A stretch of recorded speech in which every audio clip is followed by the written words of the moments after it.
Hola, hola, muy buenas noches, compañeras y tutora. Estamos en esta oportunidad reunidas un grupo de compañeras para hacer la presentación, la exposición y obviamente entre todas debatir la pregunta orientadora propuesta en esta fase para la presente actividad.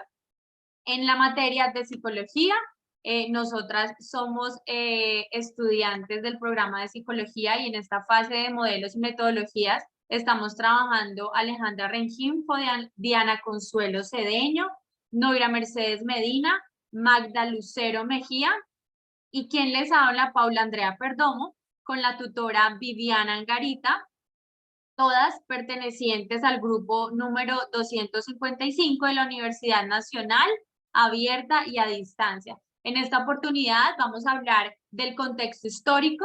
Es importante nosotros saber de dónde proviene esta problemática, cómo nació, cuál fue su origen, su desenlace, para así proceder a concluir y no sin antes hablar de la pregunta orientadora que es ¿qué comportamiento sociopolítico ha sido instituido por el conflicto armado en Colombia? Esta es una pregunta de la cual todas vamos a ahondar y vamos a hacer aportes significativos y procederemos con la respectiva conclusión. Entonces, en cuanto al contexto histórico, quisiera, compañera Lucero, que nos contaras un poco sobre esta parte.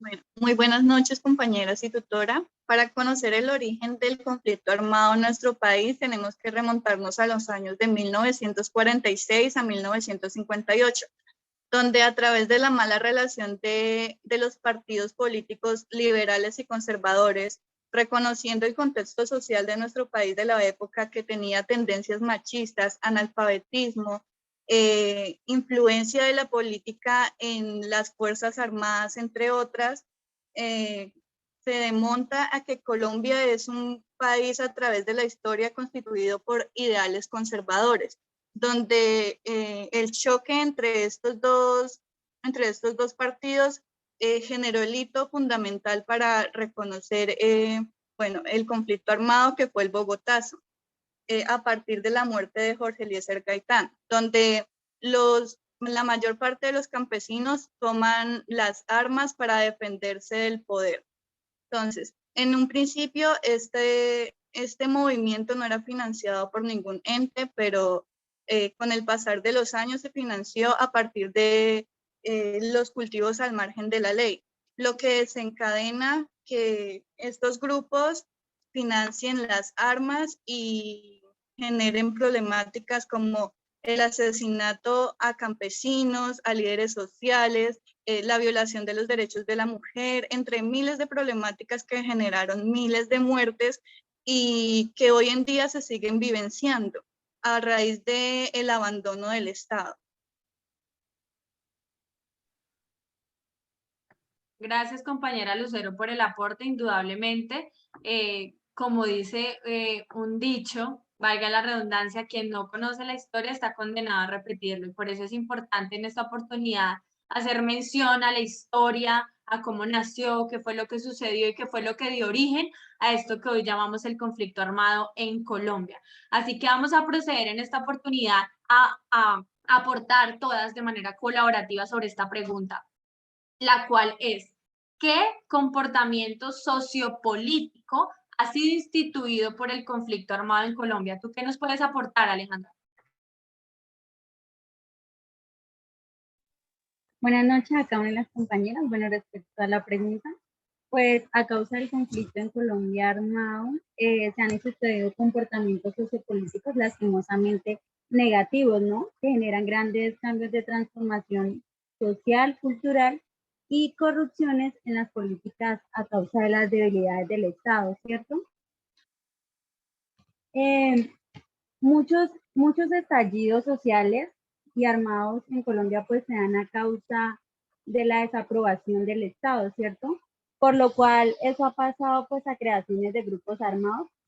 Como decía la compañera al principio, en 1960 las influencias comunistas y miles de familias decidieron abandonar sus tierras y organizaron grupos armados pues con el propósito de cambiar su vida social y tener un mejor futuro, dado a que la debilidad que el Estado les ofrecía no era buena.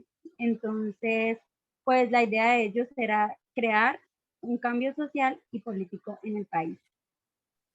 Gracias, compañera Alejandra. ¿Tú qué piensas de esto, Noira? ¿Qué nos puedes aportar?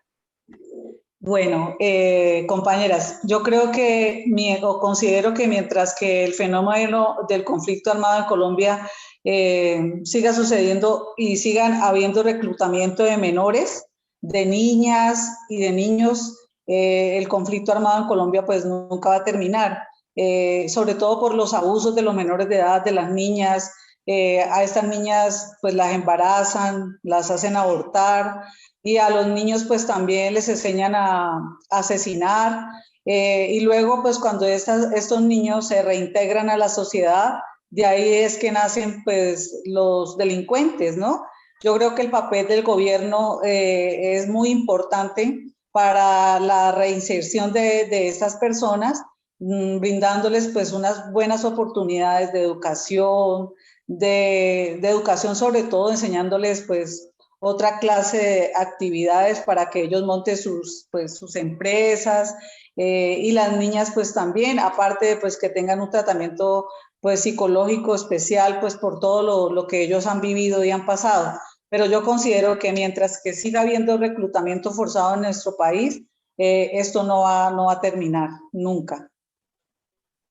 Gracias, compañera Noira, por tu aporte. Es muy significativo e indudablemente razonable. ¿Tú qué nos puedes aportar, Diana, en cuanto a esta pregunta orientadora? Bueno, compañeras, en cuanto a la pregunta orientadora, como decían las compañeras, pues vemos que este contexto del conflicto armado, y más que todo en Colombia, pues lo vemos de manera negativa, ¿no? Porque pues el surgimiento de los grupos al margen de la ley, eh, todo lo que remonta años atrás, pero si nos miramos actualmente cómo nos ha tocado, ¿cierto? Porque son cosas que hemos vivido actualmente, como decía la compañera Noira, ver el reclutamiento de menores, que es lo más triste porque a los niños se les está negando pues sus derechos como es la libertad, ¿no? Pues vemos que eh, todo conlleva a todo, por decirlo de alguna manera, ¿no? Las personas quienes luchan en sus tierras por tenerlas digamos, más oportunidades, las vemos pues un poco alejadas porque el gobierno ante todo pues no nos pone pues como el debido cuidado, ¿no? Y ante todo pues vemos que esto en sí hace que Colombia aún continúe con la guerra que lleva desde hace muchos años. Así es, y yo pienso que no solamente el reclutamiento de menores, sino que también creo que en nuestro país hay lugares marginados que resultan siendo más afectados que otros y quizás lugares donde se carecen de oportunidades laborales, de oportunidades educativas, de oportunidades económicas y donde quizás pertenecer a uno de estos grupos es la única opción, es la única alternativa para sobrevivir, es la única alternativa para conseguir el sustento diario. Entonces creo que lo que empezó como una protesta social, como algo para defender al campesinado colombiano, terminó como algo escondido para hacer crecer el narcotráfico, los homicidios a líderes sociales e incluso el nacimiento de la corrupción. Entonces, no sé, compañera Lucero, si quieras aportar algo y ya para concluir y terminar con esta actividad. Bueno, pues a modo de conclusión, pues tenemos que reconocer el rol de psicólogos en la sociedad, ¿no? También plantear la importancia de la educación en nuestro país, porque todo se originó por la falta de educación. La única fuente de conocimiento en la época era la Iglesia Católica, que era influenciada por el Partido Conservador. Entonces, pues todo esto nos denota a que si queremos transformar la sociedad, tenemos que empezar por la educación y por el apoyo a las víctimas. Así es. Gracias en serio, compañeras, por su participación, por el tiempo, por sus ideas, por hacer que esta oportunidad, el trabajo sea desarrollado de manera satisfactoria. Nos vemos en una próxima oportunidad. Muchas gracias.